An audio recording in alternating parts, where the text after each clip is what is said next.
नमस्कार दोस्तों, मैं अरविंद पांडे आप सभी का स्वागत करता हूं आपके चहेते प्रोग्राम में जिसका नाम है ज़िंदगी तेरी मेरी कहानी है।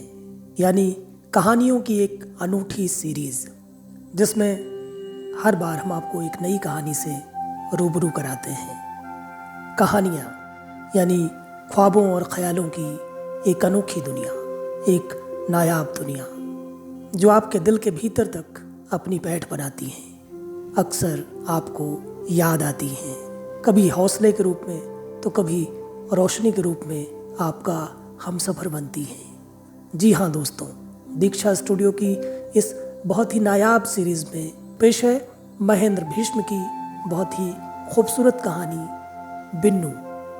ये कहानी बुंदेलखंड की पृष्ठभूमि की है, इसीलिए इसकी भाषा में, संवाद में कहीं कहीं बुंदेलखंड का फील आता है। तो शुरू करते हैं महेंद्र भीष्म की कहानी बिन्नू। मोये रो लेंदो महाराज, मुखा रोई से न रोको। सालन बाद इन आँखन से आंसुआ निकल रहे। वो बब्बा मारे हते तब रोईती मैं, उसके बाद आज जे आंसुआ निकल रहे। मोरे जैसे अभागिन इस संसार में दूसरी को ना हुए। पैदा होते ही मोरे बाप मताई चल बसे। बूढ़े बब्बा ने पाल पोस कर जवान करो, फिर मोरो ब्याहो करो। और ब्याहो के चौथे रोज मोरो मनई करण से चिपक के मर गो। तब वो मोरी आंखन से आंसुआ नहीं निकले थे। मुखा देवर के संगे बैठा दोगो, वो भी एक मूढ़ा एक मूढ़ी पैदा करा के टक्टर तरे दब के मर गो। तबहू मोरी आंखें नहीं पसी जी थी। मुड़ी अपने सासरे चल गई, तबहू न रोई मैं। मोड़ा ने अपनी लुगाई के कहे से मुखा घर से निकाल कर दर दर की भिखारिन बना दो। तब वो मोरी आंखन से आंसुआ नहीं टपके। पर महाराज, आज तुम्हारी जा दशा देख के मोरो करेजो फटो जात। अपने दिल की बात कहती हुई बिन्नू रोई जा रही थी। उम्र के इस अंतिम पड़ाव में वो वर्षों बाद मुझसे आज मिली थी। आज से लगभग 40 बरस पूर्व की 14-15 साल की दुबली पतली तीखे नयन नक्श वाली अल्हड़ वाला बिन्नू। आज उसे लोग इस गांव में सब बिनाई काकी कहते हैं। बिन्नू और बिनाई काकी में जमीन आसमान का अंतर आ चुका था। उसके खिचड़ी बाल, मोटा किंतु कमजोर सा शरीर, निस्तेज चेहरा, बुझी हुई आंखें। आज से 40 बरस पहले वाली बिन्नू एकदम अलग थी मेरे पास बैठी गांव भर की बिनाई काकी से। मैं जब तक नौकरी में रहा, 20 तरह के लोग मेरे आगे पीछे रहते थे, परंतु नौकरी से रिटायर होने और फिर उसके तुरंत बाद ही एक्सीडेंट से अपनी दोनों टांगें खो देने के बाद मेरी ज़िंदगी धीरे धीरे नरक बनती चली गई। अपनी पत्नी और अपने ही बच्चों के लिए मैं किसी बोझ से कम न था। अपमान और तिरस्कारपूर्ण ज़िंदगी जीते रहना मेरी नीयत बनती जा रही थी। अपने ही खून से पल पल अपमानित होकर उनके द्वारा किए जा रहे दुर्व्यवहार को सोचने मात्र से ही यह संसार बेमानी लगने लगता है। पद, प्रतिष्ठा और वैभवपूर्ण जीवन जीने वाले व्यक्ति को एकाएक परिस्थितिवश अपने दैनिक कार्यक्रमों के निष्पादन में भी दूसरों के सहारे की ज़रूरत ने संसार के लोगों का स्वार्थी चेहरा सामने ला दिया। अपने सगे संबंधियों के स्वार्थपूर्ण व्यवहार और तिरस्कार से संसार में जीने की इच्छा मर जाती है और इच्छा की समाप्ति के बाद पल पल का जीवन भारी बोझ बनता जाता है। इस समय घुटन महसूस होती है। मन में आत्महत्या का विचार प्रबल होता जाता है। आत्महत्या करने से अच्छा है आत्महत्या की परिस्थितियों और वातावरण को एकदम से छोड़कर कहीं दूर चले जाना, एकदम दूर। और मैंने ऐसा ही किया। गांव में अपनी पुश्तैनी ज़मीन, खंडहर होता हवेली नुमा मकान जहाँ मेरा बचपन बीता था, मुझे उस नरक से खींच लाया। गांव के मेरे बचपन के तमाम साथी और मेरे पिता के समय के लोग मुझसे मिलने आए। पिताजी के विश्वास पात्र पंडित जी, जो पिताजी का स्वर्गवास होने के बाद सारी कृषि उपज और हवेली की देखरेख कर रहे थे, मेरे एकाएक गांव आने पर प्रसन्न और आश्चर्यचकित हुए। मेरे अपाहिज होने और परिवार के दुर्व्यवहार पर उन्हें अत्यंत दुख भी हुआ। उनसे भी ज़्यादा दुखी थी मेरे सामने बैठी बिनाई काकी, मेरे बचपन के स्वर्णिम दिनों की बराबर के हिस्सेदार बिन्नू। महाराज, अब इतने से जाइयो ना, मैं करो तुम्हारी उसार। मैं तुम्हारे गाड़ी के ड्राइवर ने सब बता दो, तुम तनको दुखी ना हो। उन्हें मुझे ये भी बताओ कि तुम सब कुछ बेच बाच के तीर्थन हाँ निकल जे हो। नहीं, तुम्हें अब कहूँ भी जाए के तनको को नहीं आ। तुम्हारी बिन्नू के रातन तुम्हें अब कौनों तरह की परेशानी ना उठानी पड़े है। मैं जीतन जीत तुम्हारी सेवा उसार करूं। अब मोरे मरे के बाद ही। इतना कहते कहते बिन्नू हिचकियां लेते हुए सुबकने लगी। गांव में अच्छी खेती और प्रतिष्ठा के बावजूद मेरे पिता ने अपने इकलौते पुत्र को नौकरी के आकर्षण में डालकर मुझे शहरी जीवन जीने पर मजबूर कर दिया। मुझे अपने जीवन के महत्वपूर्ण वर्ष कुछ हजार रुपए माहवार की गुलामी करके सीमित दायरे में बंधे रहकर बिताने पड़े। इन वर्षों में मुझे न केवल अपनी अभिरुचियों को दबाए रखना पड़ा, बल्कि अपनी लाखों रुपए सालाना की उपज देने वाले कृषि भूमि के प्रबंध से भी मुझे वंचित रहना पड़ा। जब तक पिताजी थे सब कुछ ठीक ठाक चलता रहा। उनकी मृत्यु के पश्चात माँ का भी स्वर्गवास हो गया था। तब पंडित जी ने बहुत आग्रह किया था मुझे गांव आने के लिए, पर उस वक्त मैंने उनकी बात नहीं मानी। मैंने तब ये सोचा भी नहीं था कि मुझे सदा के लिए गांव में रहने के लिए आना पड़ेगा। मगर गांव भी अब पहले जैसा गांव नहीं रह गया था, उपनगर बन चुका था। कच्चे घरों के स्थान पर ईंट के पक्के मकान बन चुके थे। चाय पान की दुकानों की बाढ़ सी आ चुकी थी। पहले जहां ढंग की कच्ची सड़कें भी न थी, अब वहां डामर रोड पर बसें चलने लगी थी। अधनंगे फटे हाल लोगों की जगह रंग बिरंगे कपड़े और पहले से ज़्यादा खुशहाल लोगों का गांव बन चुका था मेरा ये गांव। मेरे बचपन के उस गांव से अब के इस गांव में बहुत सारे बदलाव आ चुके थे, एकदम बिन्नू की तरह।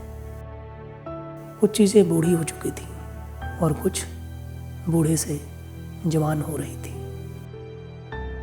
बिन्नू की हिचकियां थम रही थी। मैं भी उसके अंदर की सारी भड़ास निकल जाने देना चाहता था। का बताओ महाराज, मोए तुम कबहू नहीं बिसरे।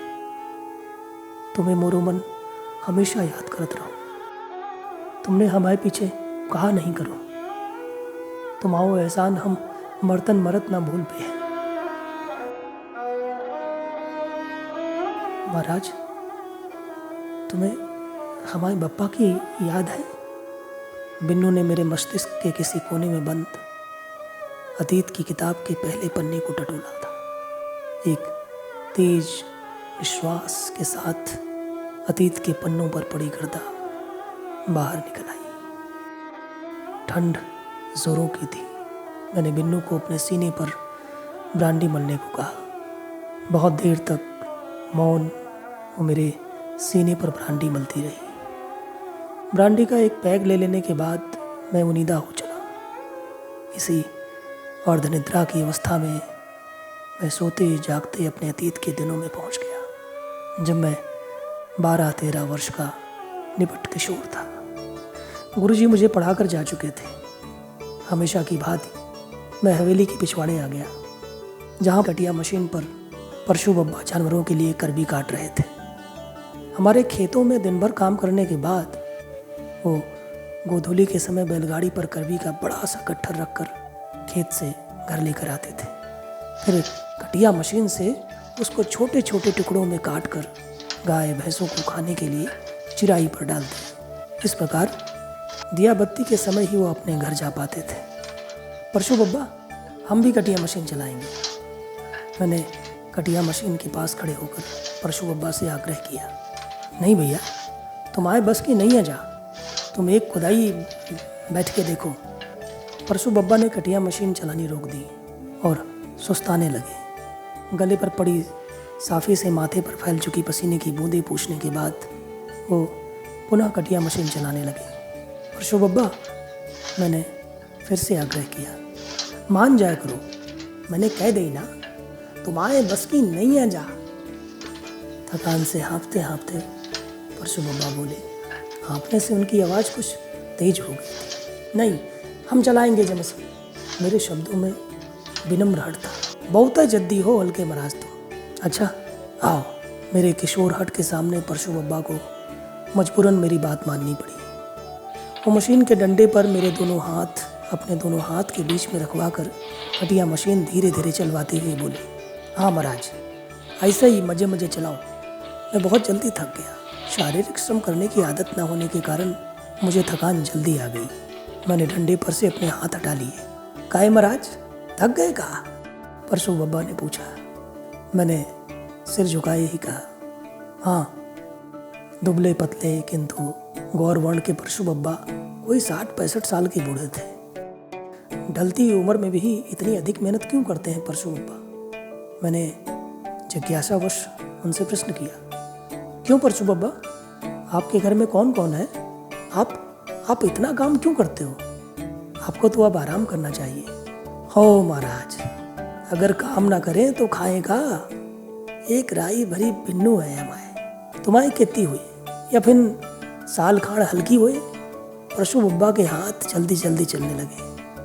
शायद बिन्नू की याद आने पर उन्हें घर पहुंचने की जल्दी होने लगी थी। बहुत छोटी है आपकी बेटी।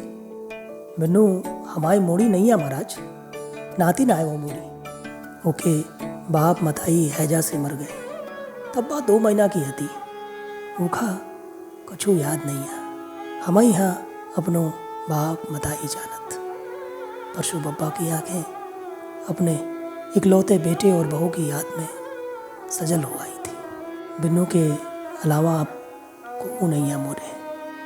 इतना कहते कहते कहीं खो गए थे परशु बब्बा, शायद अपने अतीत में। मैंने परशु बब्बा से अगला प्रश्न नहीं किया, जबकि उनसे और बहुत कुछ जानने की इच्छा मेरे मन में जन्म ले चुकी थी। बिन्नू से ये मेरा प्रथम परिचय हुआ था। एक दिन जब मैं अपने स्कूल से वापस आया था, तो मैंने देखा कि हमारे खेतों की देखरेख करने वाला और मेरे पिता के आगे पीछे बंदूक लेकर चलने वाला हाकिम सिंह नीम की पेड़ से बंधे परशु बब्बा को बेरहमी से पीट रहा था। मैं ये दृश्य देखकर अवाक रह गया। दर्दीली चोटों से परशु बब्बा की कारुणिक चीखें वातावरण में गूंज रही थी। देखने वाले सहमी आंखों से असहाय परशु बब्बा को दुष्ट हाकिम सिंह के हाथों पिटते देख रहे थे। मैं दौड़कर हाकिम सिंह से भिड़ गया। क्यों मार रहे हो परशु बब्बा को? मैं पूरी ताकत से चीखा। हाकिम सिंह का हाथ रुक गया। उसे एकाएक मेरे इस तरह बचाव में आ जाने की उम्मीद नहीं थी। वो बोला, भैया इन्हें खेतन से चुंडी चुराई है, तुम एक खुदई हाँ हो जाओ। मुखा इशारे भड़ैया का अकल ठिकान लगाउन दो। चुंडी चुराई? मुझे विश्वास नहीं हुआ। परशु बब्बा चोरी नहीं कर सकते। कितनी चुंडी चुराई? पसेरक, तुम झूठ बोल रहे हो। परशु बब्बा चोर नहीं हो सकते। और फिर थोड़ी सी झुंडी के पीछे क्या तुम इनकी जान ले लोगे? हैं? दूर हटो यहाँ से। मैंने हाकिम सिंह के हाथ से बेशरम की उधड़ चुकी छटैया छीन ली। परशु बाबा मार खाकर बेदम हो चुके थे। मैंने उनके शरीर को टटोला। अधरंगे बूढ़े शरीर पर बेशरम की छटैया से पड़ चुकी नीली धारियों ने मुझे अत्यधिक रोष से भर दिया। अगले ही पल मैंने उसी बेशरम की छटैया से दुष्ट हाकिम सिंह के ऊपर वार पर वार करने आरंभ कर दिए। तुम चलना दो, तुमने परशु बाबा पे हाथ उठाया है। तुम्हें इन्हें पीटते शर्म नहीं आई? कितने कितने बूढ़े और कमजोर हैं हैं? अपने पिता की उम्र के बूढ़े आदमी को तुमने मारा।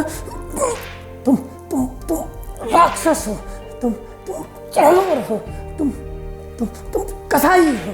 मैं रोता जा रहा था और रोते रोते पता नहीं कितनी चोटें मैं हाकिम सिंह पर करता रहा और पता नहीं क्या क्या बकता रहा।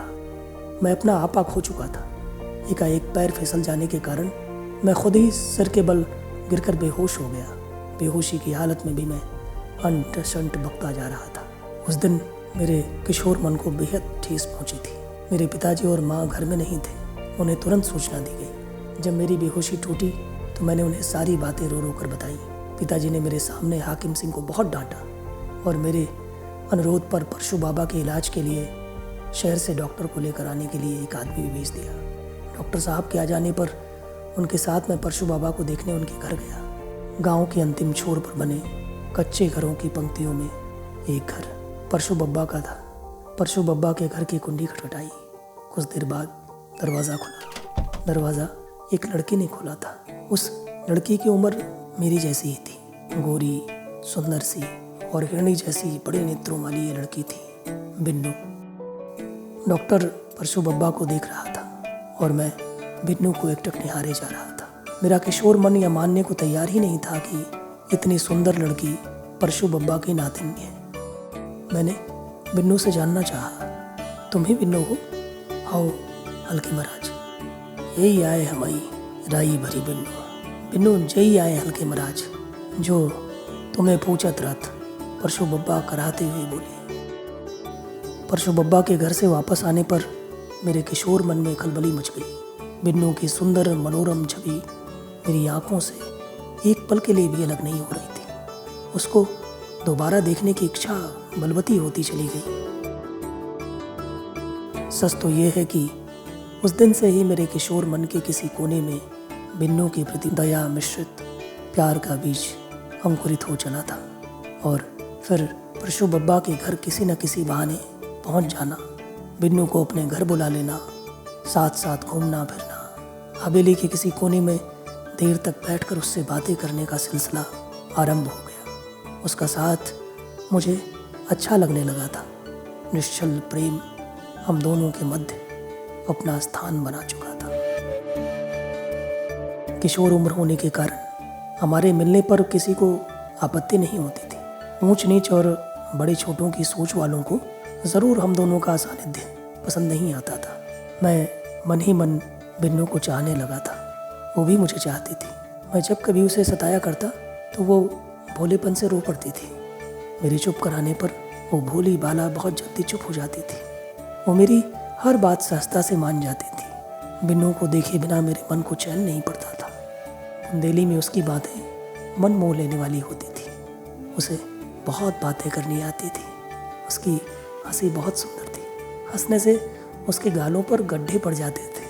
उसकी उन्मुक्त हंसी मुझे बहुत प्यारी लगती थी। लगभग 2 वर्ष हम दोनों का साथ रहा। मैंने इस बीच हाई स्कूल पास कर लिया था। आगे की शिक्षा के लिए मुझे शहर में मामा जी के यहाँ भेजने की तैयारी शुरू होने लगी। बिन्नू का बिछोह मेरे लिए असहनीय हो रहा था। बिन्नू से बिछुड़ने की बात किसी से कह पाना भी मेरे लिए मुश्किल कार्य हो रहा था, क्योंकि अब मेरे किशोर मन में समझ ने अपने पैर पसार लिए थे। और फिर वो दिन भी आ गया जब मुझे मेरा गांव छोड़ना पड़ा। गांव छोड़ने से कुछ समय पूर्व मैं बिन्नू के घर गया। उसने रो रो कर बुरा हाल बना रखा था। तब मैंने भावुक होकर बड़े आवेश में कहा था, बिन्नू, मैं पढ़ लिख कर लौटूंगा और बड़ा होकर तुमसे ही शादी करूंगा। तुम बिल्कुल भी परेशान मत हो। भोली बिन्नू मेरे द्वारा कहे सीधे सपाट शब्दों को सुनकर ऐसे मान गई जैसे भोले नन्हे बच्चे अपनी माँ के समझाने पर मान जाते हैं। और तब अंतिम बार हम दोनों बहुत देर तक आलिंगनबद्ध रहे थे। कच्चे अमरूदों का वो चिर स्मरणीय सुखद आलिंगन आज भी मेरे स्मृति पटल पर अच्छी तरह से अंकित है। मेरे विचारों का क्रम लड़खड़ाया, निद्रा बाधित हुई। बिन्नू मेरी पहिएदार कुर्सी के पायदान पर सिर रखकर सो रही थी, जहाँ पर मेरे दुर्घटना की भेंट चढ़ चुके पैर होने चाहिए थे। नींद में डूबी निश्चिंत बिन्नू के चेहरे पर मैंने दृष्टि जमाई। आज की बिनाई काकी के चेहरे पर मैंने वर्षों पहले की बिन्नू की छवि ढूंढने की बहुत कोशिश की, पर वो मुझे कहीं दिखाई नहीं दी। हम सभी समय के फेर में हैं। मैं बूढ़ा हो चुका हूँ और बिन्नू गांव भर की बूढ़ी बिनाई काकी बन चुकी है। गांव में बनी हमारी पुश्तैनी हवेली, उसके फर्नीचर सब थोड़े परिवर्तन के अलावा यथावत है। बदलाव आया है तो केवल हम दोनों में। इसी तरह पीढ़ी दर पीढ़ी लोग आते जाते रहेंगे, कहानियाँ बनती बिगड़ती रहेंगी। सदा के लिए हम जैसे जीवित लोग नहीं रहेंगे, जबकि जड़, निर्जीव और प्राकृत वस्तुएं थोड़े बहुत परिवर्तन के साथ सदैव बनी रहेंगी। समय अपनी गति से आगे खिसकता रहा। मेरी पत्नी, मेरे बच्चे, गांव के कुछ लोग मेरे विरोधी होते चले गए। लोगों ने तरह तरह की काल्पनिक कथाएं गढ़नी शुरू कर दी। व्यंग और परिहास के छींटे जब तब मेरे और बिन्नू के आसपास आकर गिरने लगे, परंतु वो अटल, अविचलित मेरी सेवा में निस्वार्थ भाव से समर्पित बनी हुई है। उसने मुझे कभी यह आभास भी नहीं होने दिया कि मैं अपाहिज हूँ। इस जीवन में बिन्नू सामाजिक दृष्टिकोण से मेरी जीवन संगनी तो नहीं बन सकी, किंतु वो मेरे शरीर के अंगों के रूप में मेरे हाथ, पैर, आंखें बन चुकी थी। और अधिक कहूँ तो वास्तव में वो मेरी सब कुछ बन चुकी है, क्योंकि उसका और मेरा रिश्ता निस्वार्थ और निष्कलंक था।